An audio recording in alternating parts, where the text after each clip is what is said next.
అండి, హాయ్. ఏపీలో 2024లో ఎన్నికలు అయితే రాబోతున్నాయి. నెక్స్ట్ సీఎం ఎవరైతే బాగుంటుంది అనుకుంటున్నారు? జగన్ అయితే బాగుంటుంది అనుకుంటున్నాం. జగన్ అయితే బాగుంటుంది. జగన్ పాలనలో మనకి రౌడీ రాజకీయాలు ఎక్కువ ఉన్నాయి అంటున్నారు. మరి ఎంతవరకు నిజం అనుకోవచ్చు? కొంచెం సీట్లు కొంచెం తగ్గించి కొంచెం చూసి నడుచుకుంటే జగన్ పాలన అనేది మంచిగా ఉంది మేడం. ఇప్పుడు అమ్మ ఒడి పథకం కానీ అవి పింఛన్ ఇవ్వడం కానీ అవన్నీ చాలా వరకు మంచిగా ఉన్నాయి మేడం. అంటే ఇప్పుడు జగన్ పాలనలో ఎంపీ సీట్కి ఇంత మోతాదు చెల్లిస్తేనే ఎంపీ సీట్ అనేది చెల్లిస్తాం అంటే ఇస్తాము అన్నందుకే మన అంబాటి రాయుడు పక్క పార్టీలోకి వెళ్ళడం జరిగింది అని అంటున్నారు. మరి అది ఎంతవరకు నిజం?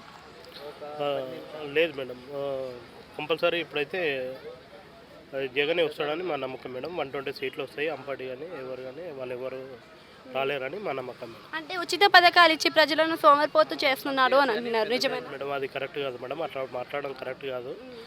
అది అమ్మఒడి పథకం కానీ పింఛన్ కానీ ఇంకా రేషన్ బియ్యం కానీ చాలా వరకు ఇంటింటికి వెళ్ళి ఇవ్వడం చాలా వరకు జగన్ పాలన బాగుంది మేడం. అది నచ్చింది. మేము కూడా అక్కడ వెళ్ళి చూసినాము. అంటే రోడ్లు పరిస్థితి ఎలా ఉందనుకోవచ్చు?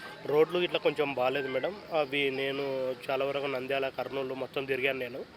అవన్నీ రోడ్లు కొంచెం బాగాలేవు. అవి కూడా కొంచెం ఇంప్రూవ్ చేయాలి మేడం. అవి ఓకే చేస్తే బాగుంటుంది మేడం. వై నాట్ 175 అంటున్నాడు కదా, ఎన్ని సీట్లు రావచ్చు మరి? 110 అట్లా రావచ్చు.